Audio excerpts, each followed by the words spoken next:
Em 2003, ele se tornou o ministro mais jovem da história do TST, com apenas 39 anos. A essa altura, ele já havia consolidado seu nome internacionalmente como um grande defensor dos direitos humanos, e, em especial, como defensor dos direitos das crianças e adolescentes. Ele foi pioneiro da nossa situação na Organização Internacional do Trabalho, um espaço que ele conquistou e que nós não soubemos aproveitar. Apenas agora, com a ida do nosso colega Tiago Gurjão, esse espaço volta a ter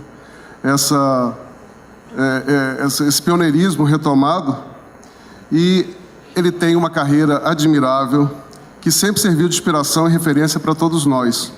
De maneira que está ao lado de Vossa Excelência, ministro Lélio, nessa mesa, partilhando ao mesmo tempo que Vossa Excelência da responsabilidade pelo cargo de corregedor, é uma enorme alegria e me deixa bastante emocionado. Quem o conhece há mais de 25 anos, como eu, sabe a explicação para uma carreira com tantos feitos admiráveis. Vossa Excelência tem uma alma antiga, daí a precocidade, talvez milenar. Portanto, eu passo a palavra a Vossa Excelência para conferir o tema A Justiça ao Trabalho e o Ministério Público do Trabalho como elementos da democracia brasileira. Ninguém mais apropriado para falar sobre isso e sobre democracia, uma pessoa que emana a democracia no seu comportamento diário, na sua vida, e repleta de empatia e compaixão. Muito obrigado, ministro, pela presença aqui. Obrigado, doutor Maurício Corrêa de Mello, corregedor do Ministério Público do Trabalho. Uma das condições para aceitar a vinda é que ele fizesse esse discurso de introdução, né? A gente fica assim, sentindo. O problema é que não é só a alma antiga, a barba já denuncia, né? Que são já... Bom, agora em novembro são 30 anos, né? De chegada ao Ministério Público do Trabalho. Essa instituição que, por circunstâncias, eu deixei, mas que nunca me deixou. E essa acolhida hoje, presidente Ângelo, essa acolhida nessa Assembleia, ela tem um significado emocional muito especial para mim. Não é? Retornar aqui ao convívio com meus amigos e amigas do Ministério Público do Trabalho é sempre motivo de grande alegria, não só por renovar o prazer do convívio, mas também para comprovar que o segundo concurso existiu. Né? Nós estamos no 22º, é isso? No 20º concurso, meu Deus do céu. Mas que bom que a instituição cresceu, floresceu, se agigantou. E eu ouvi aqui o painel anterior com muito orgulho das palestrantes e particularmente da minha colega amiga Eliana, e constatava o rigor científico, não é? O embasamento de tudo quanto foi dito aqui em elementos concretos. E isso me fez lembrar exatamente da situação que nós temos hoje vivenciado na Justiça do Trabalho. Eu devo dizer que muitas vezes, quando chego para fazer correições, claro, encontro colegas dedicados, trabalhadores, totalmente vocacionados, mas eu diria um tanto abatidos, porque não importa o tanto que nós façamos, sempre as críticas são maiores do que o reconhecimento. E isso me remete à posse do nosso procurador-geral, Ronaldo Fleury, em 1993, dia 22 de dezembro, em que, ao saudar os empossados na condição de presidente da ANPT, eu evoquei as palavras de Lauro Guimarães. Dois tipos de pessoas atacam o Ministério Público: os ignorantes, porque não conhecem, e os criminosos, porque o conhecem muito bem. E o que vencemos hoje é isso, um misto de ignorância e má-fé que leva a uma situação paradoxal em que uma mensagem veiculada pelas redes sociais se sobrepõe aos fatos reais. Finalmente, como advertia George Orwell, as versões se tornam mais reais do que a própria realidade. E a primeira preocupação que tive, presidente Fabiano, ao assumir a Corregedoria Geral, foi sobre como reagir diante dessa situação. Especialmente quando constatei que alguns acadêmicos, temos que reconhecer, são professores universitários reconhecidos, passaram a se sentir no direito de produzir assertivas contendo aleivosias contra a Justiça do Trabalho e o Ministério Público do Trabalho, e se sentiram absolutamente desobrigados de fundamentar. Um deles afirmou que o Ministério Público do Trabalho faz mal ao trabalhador. Outro, que a Justiça do Trabalho, que tem, como todos sabem, 98% dos processos do mundo, ela é morosa, cara e ineficiente. Bom, eu poderia me lançar ao embate público e ficar uma discussão de opiniões, de visões de mundo, mas isso me pareceu que seria insuficiente. Então nós resolvemos reformular totalmente o sítio da Corregedoria, celebraram a parceria com a Escola Nacional da Magistratura do Trabalho para produzir evidência estatística, científica dos resultados que são alcançados pela Justiça do Trabalho, resgatando um compromisso devido de muito tempo, desde a adoção da Declaração Universal dos Direitos Humanos em 1948, mas ainda mais aprofundado o nosso atraso quando em 1966 foram adotados os pactos de direitos civis e políticos e direitos econômicos, sociais e culturais, que não só dão densidade jurídica aos princípios emanados da Declaração Universal, mas ampliam alguns dos direitos ali assegurados. A nossa Constituição de 88 inequivocamente compromete a República Federativa do Brasil com os direitos humanos. Isso está claro desde o artigo 1º, que ele eleva a condição de princípios fundantes da República. No inciso 3º, a dignidade da pessoa humana. No inciso 4º, os valores sociais do trabalho e da livre iniciativa. Que no artigo 4º, parágrafo 2º, estabelece, inciso 2º, perdão, estabelece a valorização, a promoção dos direitos humanos como princípio norteador da política internacional do Brasil, o que nos leva a uma situação de certa perplexidade ao constatar que a embaixadora do Brasil perante a OIT acaba de defender essa semana a proibição de que o escritório da OIT promova a Convenção de 169 sobre direitos dos povos indígenas e tribais. Foi a única a defender esse ponto de vista, e pior, invocando a sua condição de líder do grupo de países latino-americanos, e foi desautorizada na votação por Chile e México. Parênteses, a Convenção 69 tem sido defendida pelo grupo de empregadores na OIT como ferramenta de promoção da pacificação social e instrumento de segurança jurídica para investimentos. Mas a Constituição brasileira, a despeito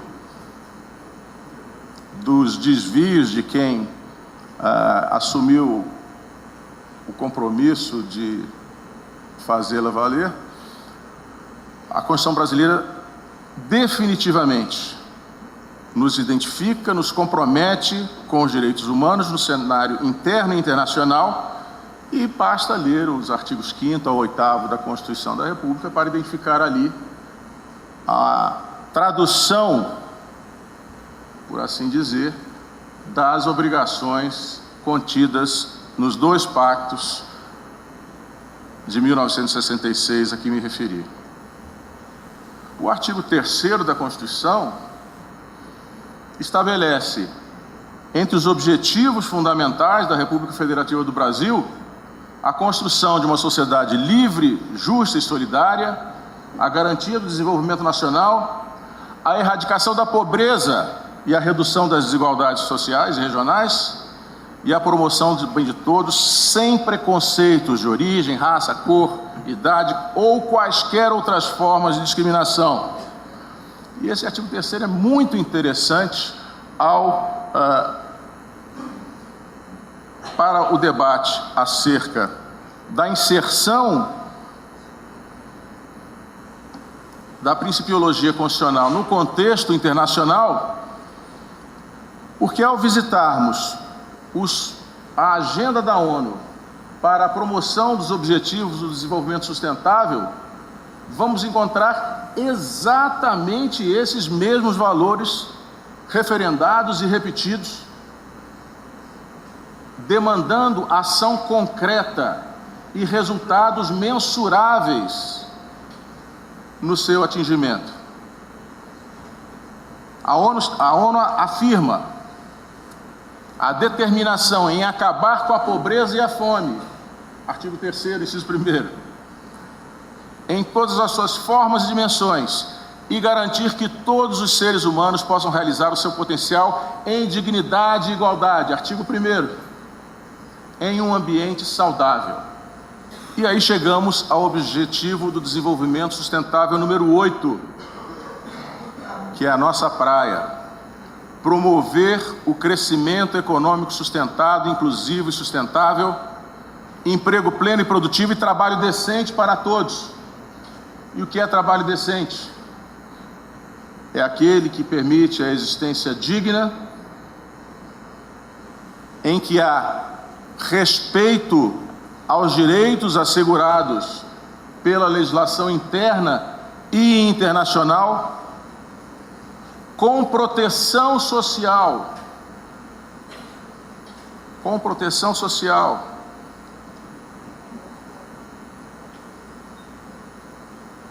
e com liberdade, segurança e dignidade.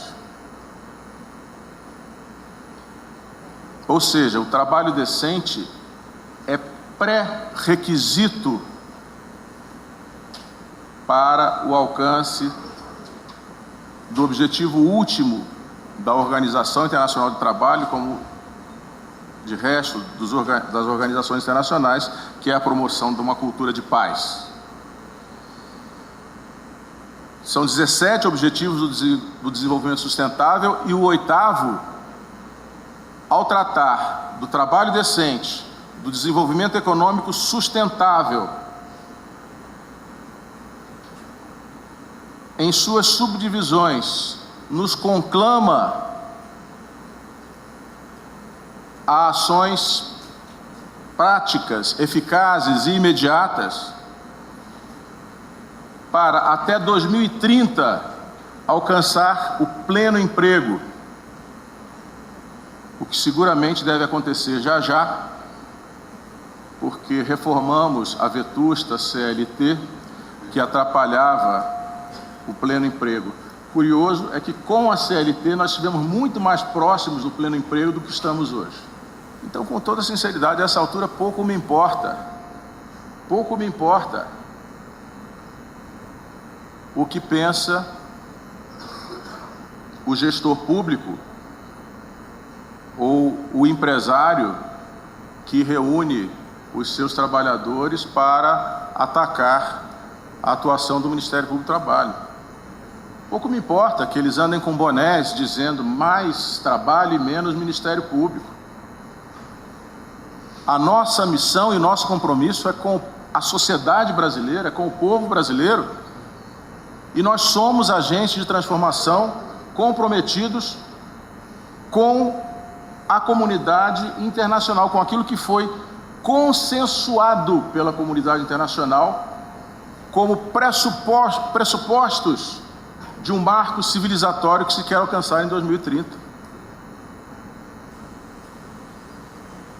O objetivo 8.6 trata da necessidade de assegurar emprego, educação e formação aos jovens. Nesse sentido, o trabalho que a Cor de Infância vem desempenhando a fim de assegurar essa possibilidade de transição da infância protegida para a fase adulta produtiva, mediante os cursos de aprendizagem e formação profissional, é de extrema importância. Mais objetiva ainda a identificação quando levamos em conta o ODS 8.7, erradicação do trabalho forçado, escravidão moderna e tráfico de pessoas, e a proibição e eliminação das piores formas de trabalho infantil. Nós temos aqui o nosso colega Eduardo Araruna, que sabe que o UNICEF identificou 6 milhões de vítimas de crime de exploração sexual pela internet em 2016. 6 milhões. A nossa atuação é perdoe, eu estou falando como procurador do trabalho, já me empolguei, mas a atuação de vocês, das senhoras e senhores, é fundamental para que nós possamos vencer esse desafio de dar combate a essa nova forma de exploração que já gera lucros da ordem de 16 bilhões de dólares ao ano e que está crescendo. ODS 8.8, proteger os direitos trabalhistas e promover ambiente de trabalho seguro e protegido para todos os trabalhadores, inclusive migrantes e pessoas em empregos precários. Daí, presidente Fabiano, a minha alegria imensa em constatar a campanha que o Ministério Público ora inicia. E devo destacar aqui também, por uma questão de justiça, a coragem do Procurador-Geral, Dr. Ronaldo Fleury, que não hesitou em nenhum momento em se fazer presente e levar a voz do Ministério Público de enfrentamento à situação de flexibilização, de precarização, porque, afinal de contas, não vamos nos esquecer,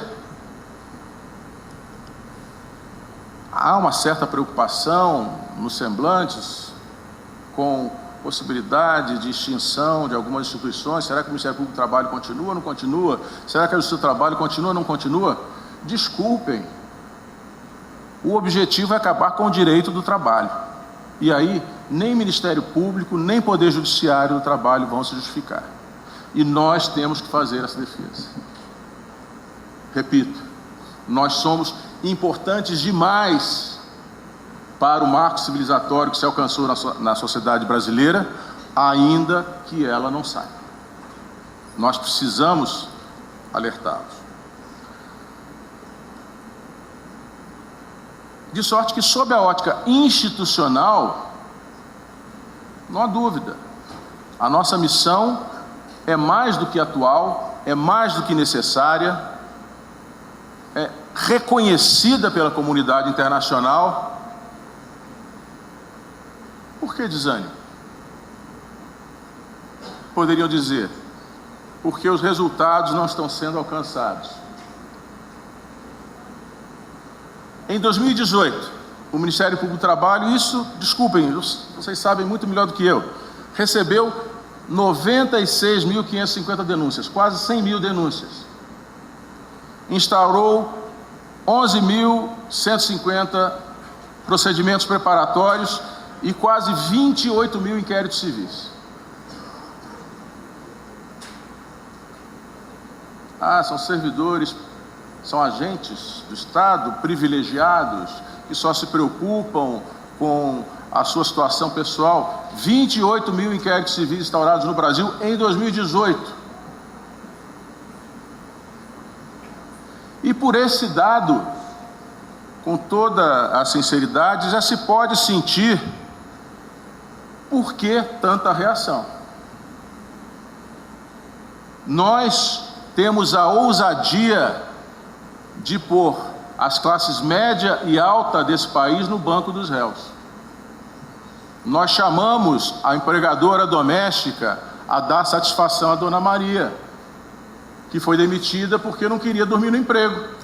Ora, onde já se viu? Pouco mais de 130 anos de aprovação da Lei Áurea e as empregadas já não querem mais dormir no emprego. Nós chamamos o empresário a proteger o seu trabalhador,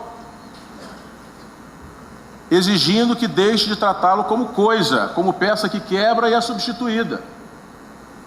É impossível, é inadmissível que em pleno século XXI as pessoas saiam de suas casas para prover o sustento da família sem saber se vão voltar.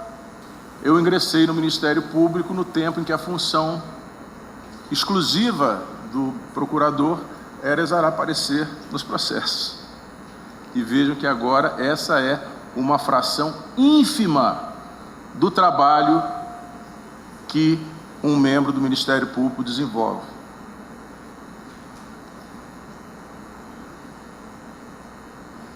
32 mil ações civis públicas ajuizadas, 31.640.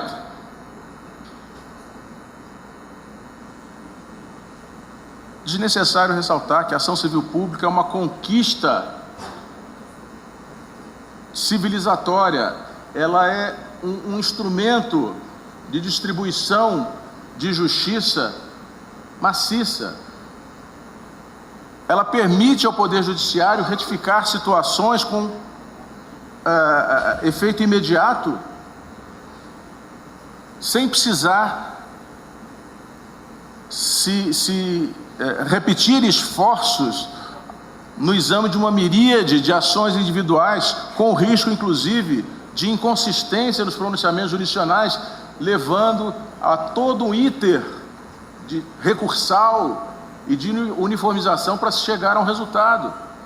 31.640 ações civis públicas ajuizadas em 2018.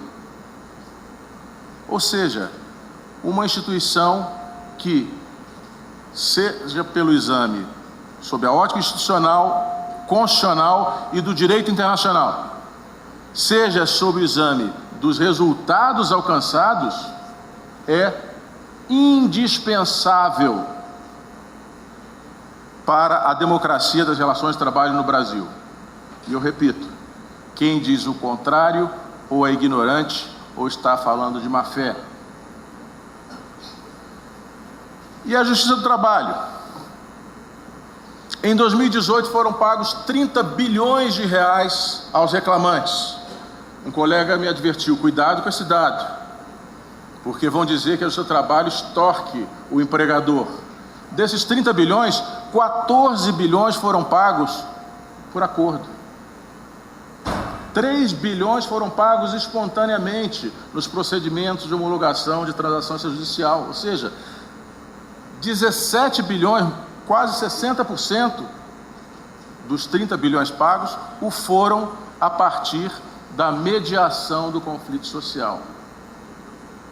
Só nos Sejusques, os Centros de Solução Adequada de Conflitos, foram pagos 3 bilhões de reais aos trabalhadores.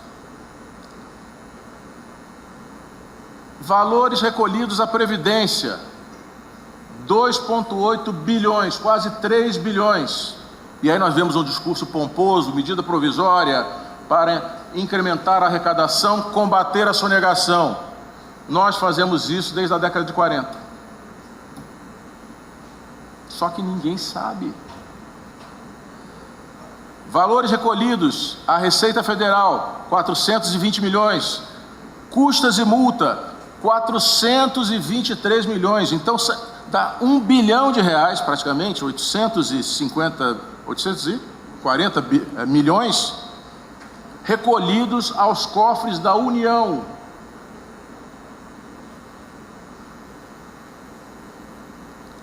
Desnecessário dizer que as instituições públicas, especialmente aquelas que estão a serviço dos mais vulneráveis, não foram feitas para dar lucro. Ninguém vai exigir que se recolha o equivalente ao gasto da instituição, sob pena de se tornar uma instituição deficitária. O ganho de cidadania, de dignidade, ele não é medido em números, mas até sob a ótica dos números, as nossas instituições se justificam plenamente. De março de 2018 a fevereiro de 2019, em um ano, foram solucionados no seu trabalho quase 2.500.000 processos.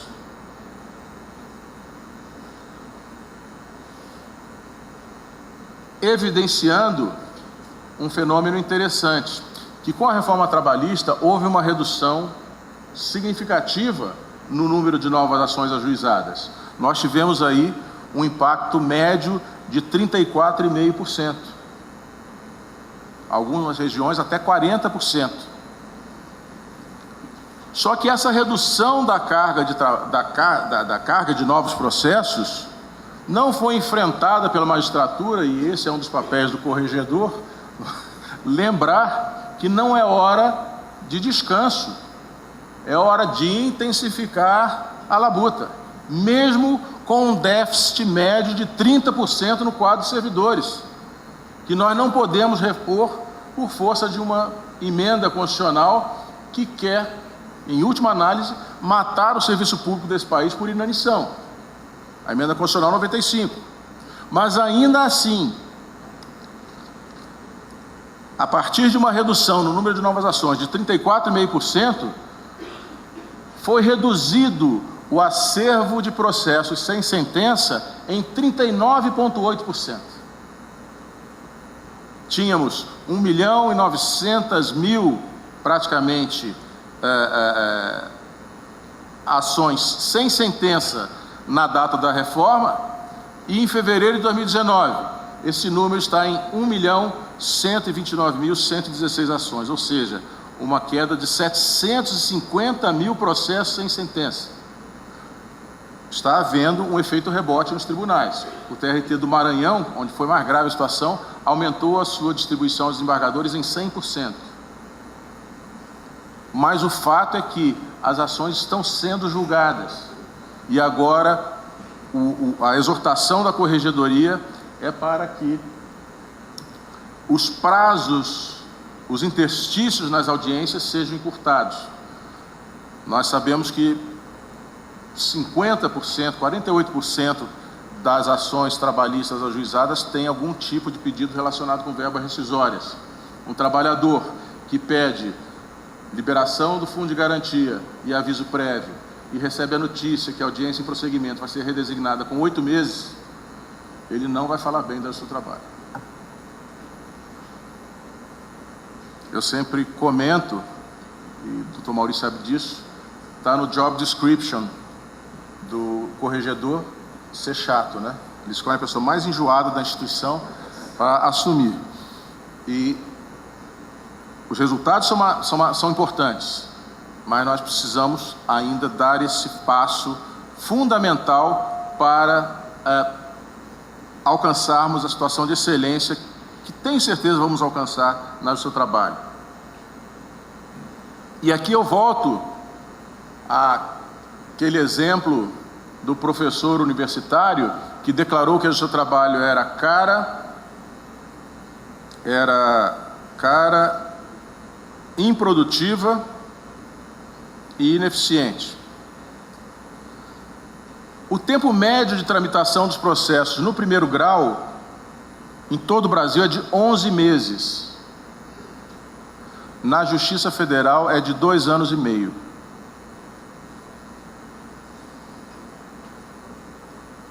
E ainda há quem diga que o nosso futuro, a modernização é que migremos todos para a Justiça Federal. Sim, para um processo que tramita em 11 meses ser julgado em 2 anos e meio. A taxa de congestionamento nas execuções é de 70%. Esse é um dado ruim. Significa que de 100 sentenças proferidas, 30 são executadas. A Justiça Comum tem a segunda melhor taxa de congestionamento, que é de 84%, ou seja, de 100 sentenças, eles executam 16. E nós é que somos ineficientes. A taxa média de conciliação é de 26%, e em alguns tribunais supera os 40%. Nós somos a justiça que mais concilia no país.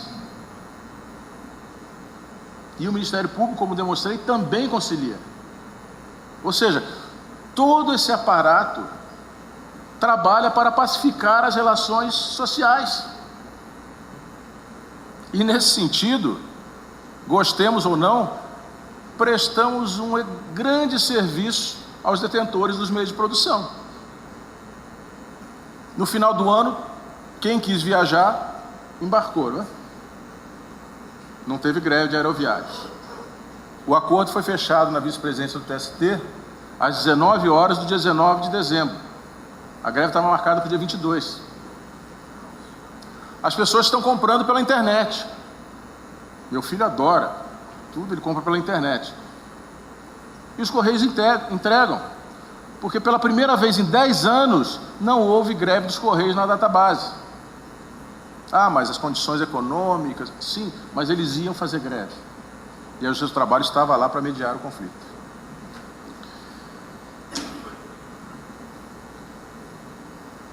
De sorte que eu não tenho dúvida que por qualquer ótica que se examine, e considerando que a discussão sobre o futuro de um ramo do Ministério Público ou um ramo do Poder Judiciário necessariamente deverá se dar em um ambiente republicano,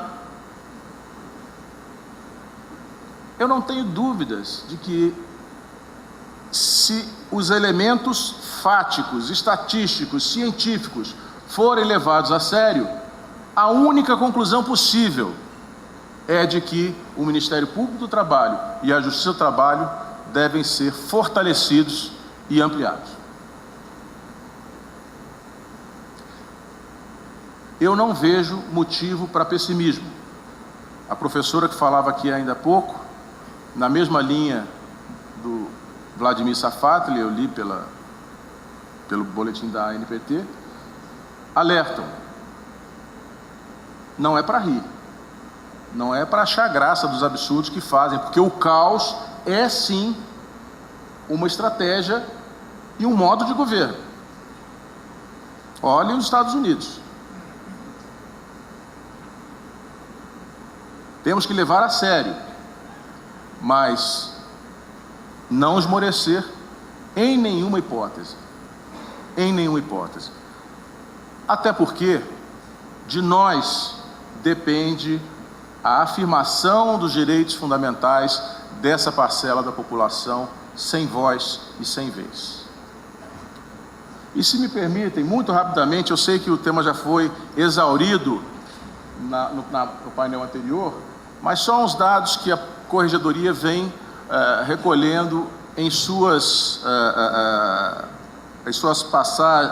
passagem pelos tribunais regionais de todo o país. Temos hoje no Brasil 38% de magistradas, mas na Justiça do Trabalho esse número é maior.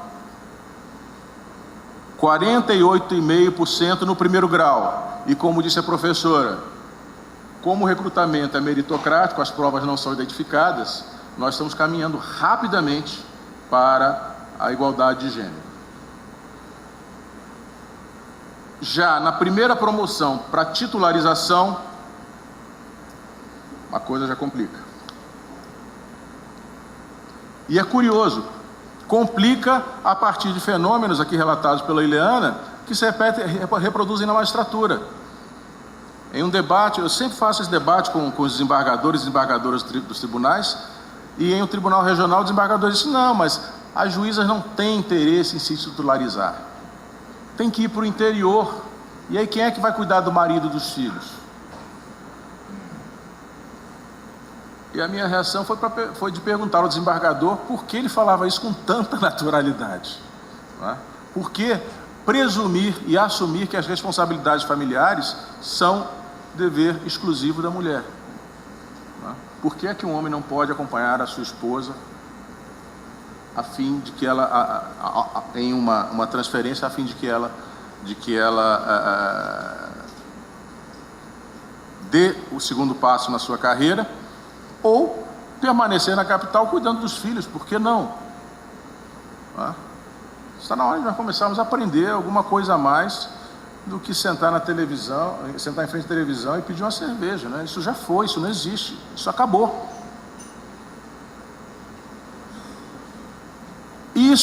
Esse fenômeno da baixa titularização de mulheres já reflete no segundo grau, mas não é a única explicação para a baixa percentagem de desembargadoras nos tribunais regionais, apenas 26%.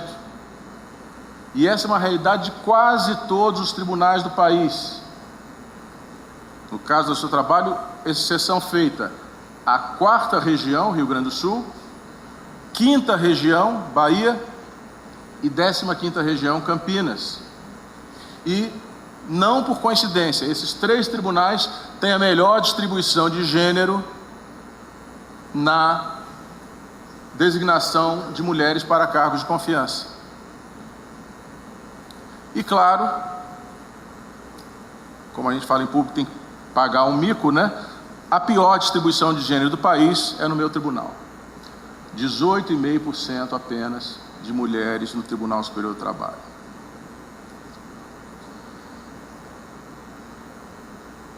Quanto aos cargos de confiança, eu mencionava, temos 48,33% de servidoras e apenas 37% delas ocupam cargo, apenas 37% dos cargos são ocupados por mulheres. E o interessante, essa proporção melhora sensivelmente quando se trata de cargos de assessoria. Ou seja, quando se precisa de gente que pense e que estude e que se dedique, vamos recrutar as mulheres. Agora, para cargos de gestão, de liderança, há uma predominância absoluta de homens. Bem, já me encaminhando para concluir a minha intervenção, eu queria recordar aqui, não sei se conhecem, uma história real, acontecida na década de 40, quando Nehru se tornou o primeiro-ministro da Índia independente. Nehru era discípulo de Gandhi,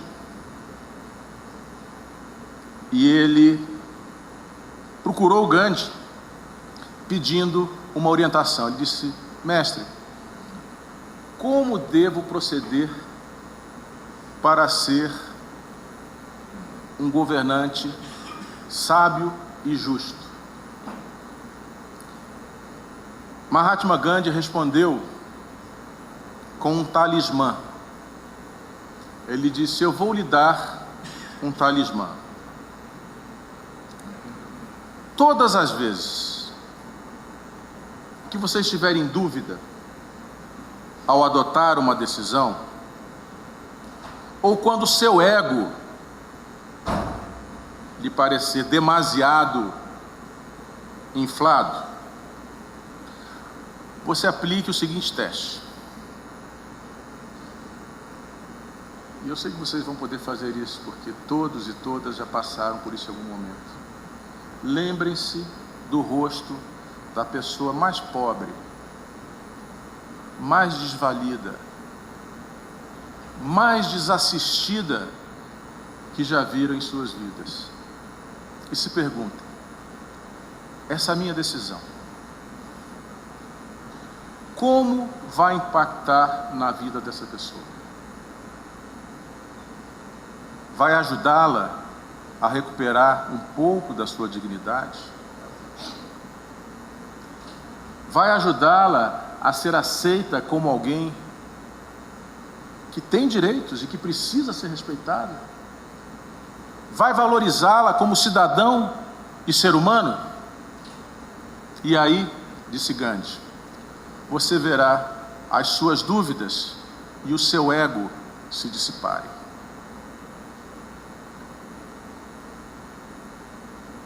Nós precisamos sempre ter em mente o talismã de Gandhi e lembrar que a omissão é uma opção política, mas eu tenho certeza absoluta, porque conheço essa instituição, com muito orgulho fiz parte dela e ouso ainda me considerar pertencente a ela. Essa instituição jamais se omitirá.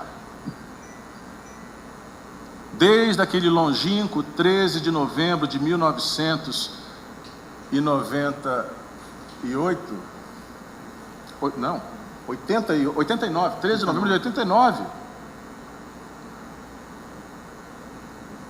quando solenemente jurei cumprir a Constituição e as leis da República, e exatamente nessa ordem, primeiro a Constituição e depois as leis da República, eu não faço outra coisa todos os dias, senão tentar estar à altura desse juramento. Eu tenho certeza que vocês também, e que nós vamos cumpri-lo para o bem do Brasil e para que as promessas do Constituinte de 88 não sejam palavras lançadas ao vento. Seguimos em frente, com entusiasmo, com determinação, e mais uma vez, seremos vitoriosos. Muito obrigado.